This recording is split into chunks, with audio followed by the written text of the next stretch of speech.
Before I do these Q&As, you gotta get pumped, you know, you gotta be in the mood to create some content, you know, you gotta give off good energy, you gotta keep people listening. So alright, let's do this. So I posted a Q&A thread on my Instagram, that is @RobLipsett. If you're not following me there, it's just criminal. And we got 272 questions as of right now. It's Wednesday evening. So let us get stuck into it.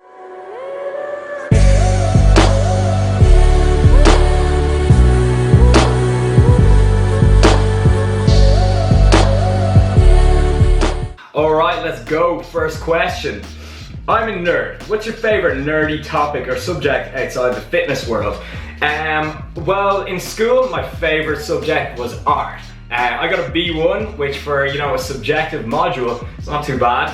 But nowadays, the art form that I'm interested in is film and photography. You know, I really appreciate some good editing, like some good content. Like honestly, that really appeals to me. And photography, you know, I bought a proper camera a while ago, and so that's something I'm trying to teach myself at the moment and get better at that. So film and photography is something I'm very interested in. What is your training split? What body parts do you train and how often? Right now it is this. But in the past, for a long time, I have followed a legs push-pull program, which is up on my website, just saying. So yeah, both these splits are just 6 days a week, hit everything twice a week. So as long as frequency and volume is equated, it's not going to make a significant difference. So just, you know, it's really just down to personal preference after that. What job did you have before becoming a fitness YouTuber, and did you always know what you wanted to do? Keep up the good work, bro. I worked for a nutrition company, and my role was operations executive, but it was 9 to 6, Monday to Friday, with 20 days off a year, and I just ain't about that life. Did I always know what I wanted to do? No, absolutely not, but I always wanted to kind of do different things, but it was always kind of something entrepreneurial. Tips for teens under 18 to lift and not damage any ligaments or bones and things like that. Just ensure your form is bang on and don't be an ego lifter. First ever car. My first ever car that I bought was a BMW 3 Series 318. I'll put a picture of it here. But just because it was a BMW doesn't mean it was good. It was actually a piece of shit. But the first kind of vehicle that I owned was an Ovedo moped, 2001, silver. Just driving around, I think I was like 15 or 16 at the time. Picked up so many bitches on that thing. I absolutely loved it. Thought I was the shit, and that was my first vehicle. I went to the moped store, said fuck it. And the salesman's like, what up, what's your budget? And I'm like, honestly, I don't know nothing about mopeds. He said, I got the one for you, follow me. Ooh, it's too real. What's the best weekly split if you train 4 days a week? In my opinion, it would be 2 days upper, 2 days lower. So upper, lower, and get that frequency in. A lot of people are like, oh no, I can't train legs twice a week. Come off it. If you train your upper body 2 to 3 times a week, you can train your lower body more than once too. Did you have any fears when you first started on YouTube and your own business? No, not really, because at the time, you know, I was working full time and I just kind of gradually edged into doing my own thing. That's what I would suggest if you plan on starting your own business or YouTube channel. Just, you know, don't fucking quit your job and take the leap until, you know, you've got a good foundation set out for you. For someone trying to grow their fitness page, what would be the biggest piece of advice you would give for gaining a following and keeping their followers engaged? This is like something that really deserves its own video, so comment down below if you'd like me to do, you know, a full video on growing your own social media. Not like I am so far from where I want to be, and like I'm nowhere near the top, but you know, just putting that out there. But you know, I do have some good tips. Without going too into things, you know, this is Q&A, gotta keep it moving.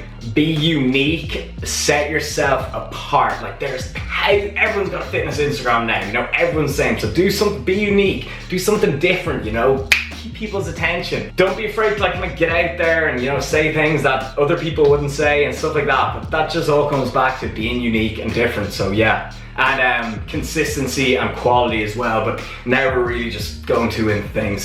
So yeah, possible video on its own there. Are you going to be doing any subscriber workouts in the future? Keep up the good work, man. Yeah, I want to get one sorted within the next 2 weeks in Dublin, like in the city centre, like maybe in one of the Fly Fits or Raw or something. What was your initial reason for starting YouTube? Was it to gain more offers of sponsorship, and did you just find it easy to gain better offers from setting one up? Well, to answer your second question first, yeah, obviously like having a YouTube, being able to speak to the camera is very appealing to brands. So yeah, you know, that has helped massively with sponsorships. But no, I did not start YouTube to just get sponsored and stuff like that. You know, you shouldn't. That's not the reason to start it. The reason I started was, you know, I watched a ton of YouTube, a ton of different fitness YouTubers, and I just liked the lifestyle they had in general. So that I said, hey, you know, I want a piece of the action. So that was the reason. Just the general lifestyle of you know, interacting with people all over the world and stuff like that. Does height have anything to do with gaining muscle? A lot of small lads get very big easily compared to lads being 6'2" and over. This is a good question, and you know, yes and no. Basically, you know, it's muscle building is going to depend on like your genetics and, you know, the effort you put in and stuff like that. But someone who's 6'2" can you know, put on 5 pounds of muscle just as easy as someone who's 5'8". But it is going to look a lot more impressive on the shorter person, because that 5 pounds is more compact, you know, it's kind of more concentrated and less spread out. So that 5 pounds of muscle, it'll come just as easy, but it'll just look bigger on the shorter person. Macro ratio you use, you shouldn't go off ratios, you should go off calculations. So like, for example, you know, the typical 1 gram per pound of body weight for protein and so on. But again, you know, like there's a lot of debate there, and like there's a lot of ranges for the calculations, so maybe that's another video. Is the aspartame in some diet minerals that bad for you or bad for you at all? The current evidence we have on that says, you know, it's fine in moderation. I will link all that here. You can check it out on examine.com. If some further evidence comes out showing that it's, you know, really bad for you, then I won't recommend it, but right now it looks to be absolutely fine. How do you fit in going out and drinking with your diet and macros? Wouldn't it be great if I had an entire video dedicated to that? To be honest, I really don't do it that often. What did you make of Neil Francis blaming John Olomu's death on creatine? That was just gutter journalism at its finest, and one of my friends actually, he got the top comment on the kind of like post on the independent.ie, so this is pretty much my thoughts on it here. Please, people, stop getting your nutrition information from the mainstream media. It's just clickbait. It's literally like going to like a mechanic instead of a doctor. It's just don't do it. The article was absolute hogwash. How do you feel about people approaching you in the gym or in public? I really like it. I love when someone comes up to me and says, hey man, I like your videos, but I hate when people just stare at me in the gym. It makes me feel so uncomfortable. If you're staring at me, please just come up and say hello. It honestly makes me so awkward when people just look at me. I'll be more than happy to talk to you. Does it matter what time you train in the day? Like if I train at 7 in the evening, I would only get 1 post meal in, probably compared to training earlier and getting a full day of eating in after I train, which is more beneficial, thanks.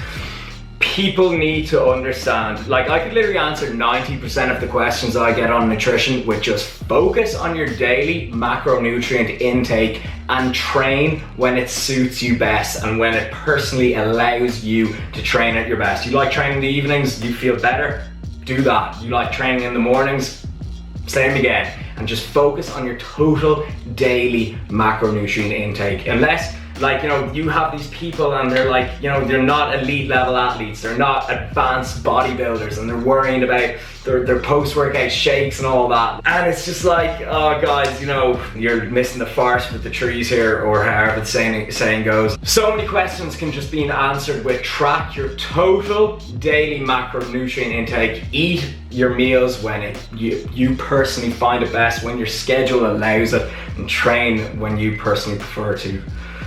So just focus on the bigger things. Alright guys, so I'm going to split this Q&A up into 2 parts. That is part 1. So I am going to love you and leave you for 24 hours, and then same time tomorrow, the next part, part 2 will be up. So until then, just do your best to keep it real. I'll see you tomorrow. Also, special announcement, nearly forgot. As of today, right now, while I'm recording this, it is the 25th of November, Wednesday. Black Friday is in 2 days, so 27th November, there'll be a big sale on my website, which I've never done before, so I'm kind of excited to see how that goes. It'll be on clothing and plans and services in general. So yeah, Friday, lipsettfitness.com, check it out.